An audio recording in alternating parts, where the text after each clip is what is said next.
La terrasse en bois a le niveau d'exigence 4 et peut être réalisée en l'espace de 3 jours par une seule personne. Les différents chapitres.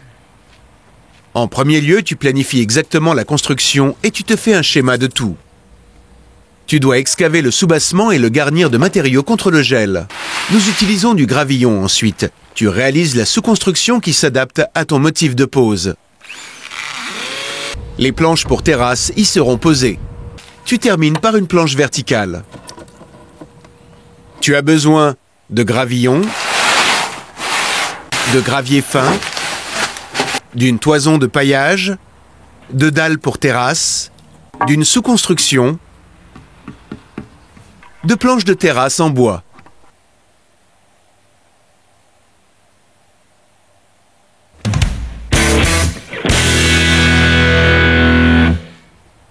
Tout d'abord, tu mesures la surface de base. Tu en fais un schéma. Ainsi, tu peux calculer exactement les quantités de matériaux requises.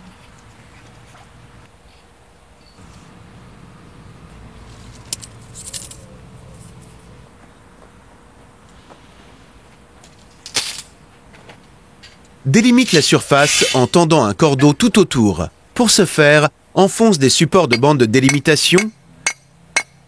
Fixe un cordeau.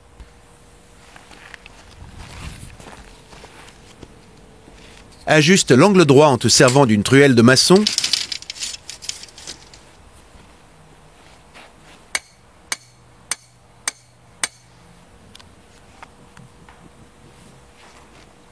Mesure la profondeur de terrasse prévue et marque-la avec de la bande en crêpe.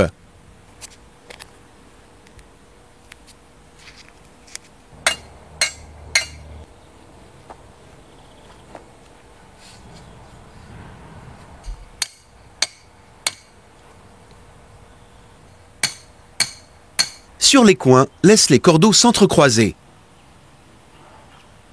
La zone ainsi délimitée, tu la prépares maintenant pour ta terrasse en bois.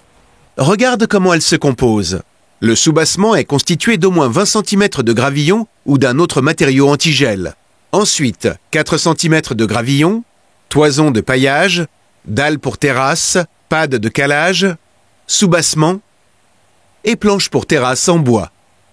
Pour la déclivité par mètre linéaire de profondeur de terrasse, tu dois ajouter de nouveau 2 cm.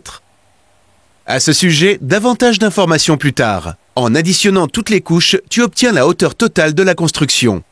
Pour nous, 43 cm. Ensuite, tu calcules en partant du bord supérieur de la terrasse prévue vers le bas. Oriente-toi sur la porte de terrasse. Tu ne devrais pas prévoir de marche trop haute. Notre écart par rapport au sol est de 27 cm. Par conséquent, nous devons excaver le sol de 16 cm environ. Ici aussi, fais-toi un schéma avec toutes les données et dimensions importantes. Tu peux excaver le sol en te servant d'une bêche et d'une pelle.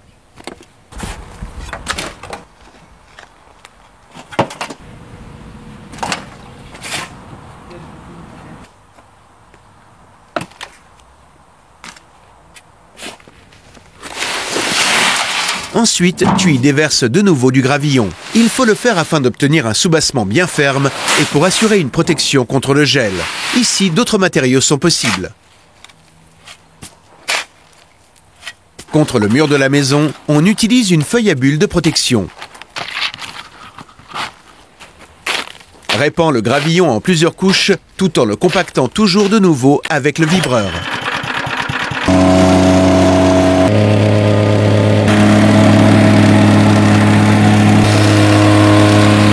Il faut que la surface résiste au piétinement. Pour ce travail, prévois quelques heures.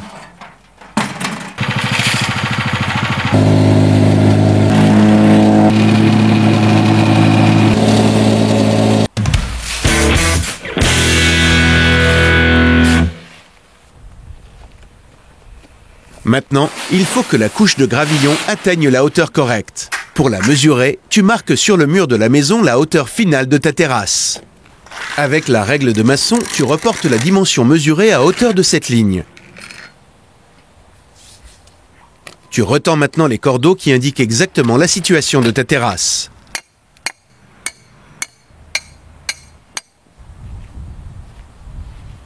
Ce faisant, tu dois prévoir la déclivité dont la terrasse a besoin. Tu as besoin de cette déclivité pour que les eaux de pluie puissent s'écouler en s'éloignant de la maison. Une déclivité de 2% est idéale. Cela signifie 2 cm par mètre linéaire. Pour notre terrasse, il s'agit là de 6 cm pour 3 mètres. Les cordeaux, tu les tends écartés de 1,8 m. Pourquoi? Tu vas bientôt le voir. Forme des barrages de gravillon. Ici, tu y places les profilés d'étirage et tu les orientes exactement. En tant que profilé hanté, nous utilisons des profilés d'étirage car ils ne se déforment pas si facilement. Les dimensions, tu les as dans ton schéma de la construction du soubassement. La couche de gravillon fin devrait avoir en moyenne 4 cm de haut.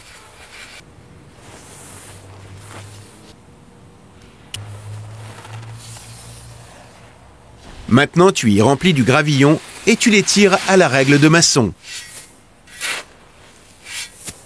Veille à ce qu'il n'y ait pas formation d'espace vide.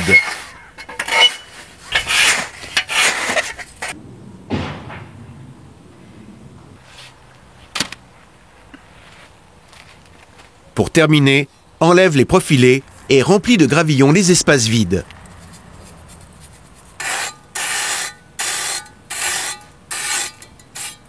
Place toujours une planche en dessous si tu dois maintenant de nouveau marcher sur la surface de gravillon.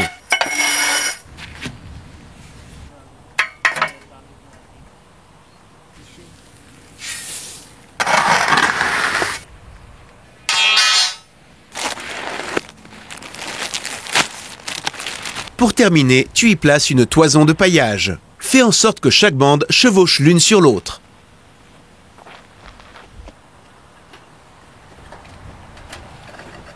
Sous la sous-construction, tu poses des dalles pour terrasse en tant que fondation. Pour notre terrasse, nous posons les planches alternativement en morceaux d'1 mètre et de 2 mètres écartés de la maison. Les poutres de construction sont orientées transversalement aux planches écartées de 45 cm. Là où 2 planches se rencontrent en bout à bout sur leur face avant, tu as besoin de 2 poutres de sous-construction à chaque fois à la fin de chaque planche. C'est ainsi que tu calcules la position des dalles pour terrasse.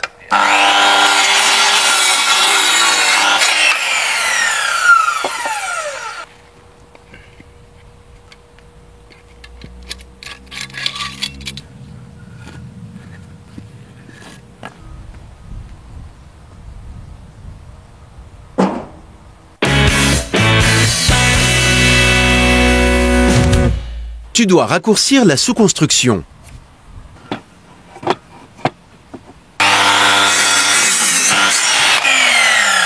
Pose-la toujours sur des pattes de calage, ce qui la protège contre l'humidité. Au bord, elle est à l'extérieur sur la dalle pour terrasse. Sur l'autre extrémité, elle est au milieu.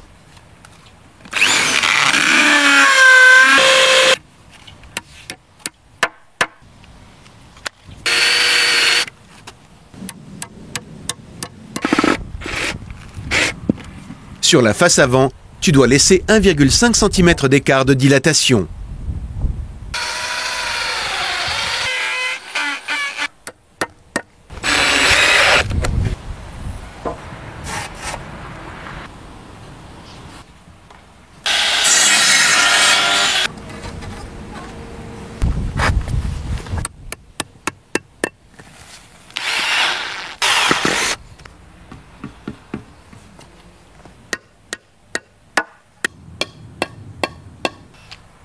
Dès que tout est bien fixé, tu peux de nouveau enlever les isopades. La première planche pour terrasse a 1 mètre de long. Coupe-la à la scie oscillatoire. Veille à ce que le dessous de planche soit posé dirigé vers le haut. De cette manière, il n'y aura pas de formation d'écharde de bois sur la future face supérieure.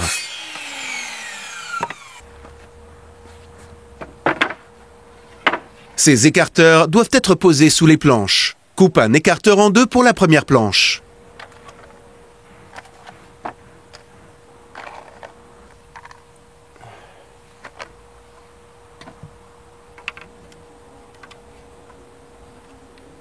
Laisse 1,5 cm d'écart par rapport au mur. Pour assurer un écart régulier des points de vissage, il est judicieux que tu te fasses un gabarit. N'oublie pas de pré-percer, sinon le bois risquera de se fendre. Il faut que les vis pour terrasse soient juste à fleur de la surface des planches sans aucune saillie. La deuxième planche, tu la poses aussi avec des écarteurs. Laisse son extrémité saillir de 10 à 15 cm environ au-delà des dimensions de ta terrasse souhaitée.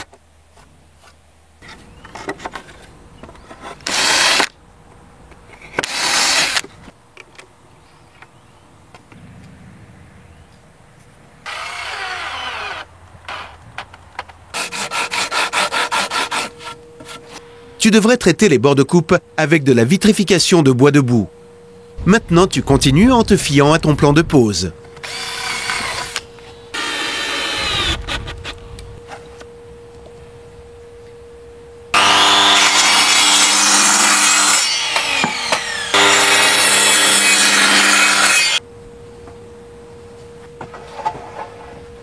Derrière le coin de la maison, nous adaptons ensuite des planches plus longues. Pour terminer, il faut scier les planches à l'avant aux dimensions voulues.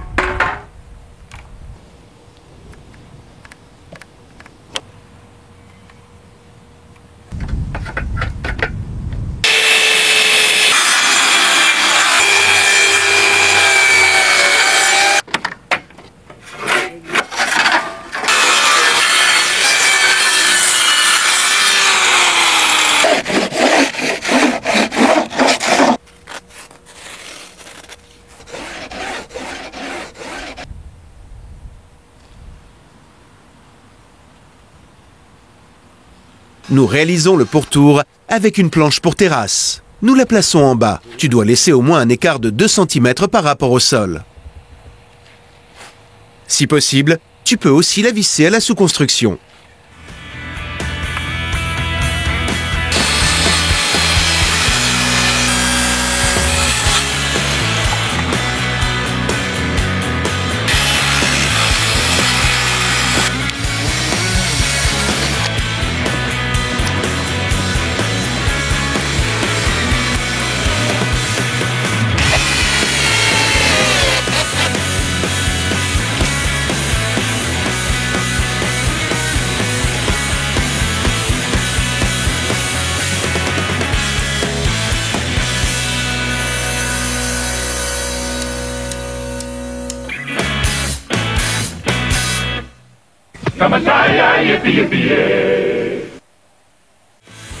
Tu vas trouver d'autres astuces et informations ici dans la compilation de liens. Encore plus de projets? Abonne-toi maintenant à Hornbach pour toujours être à la page. Alors, jusqu'au prochain projet avec l'atelier Brico Hornbach.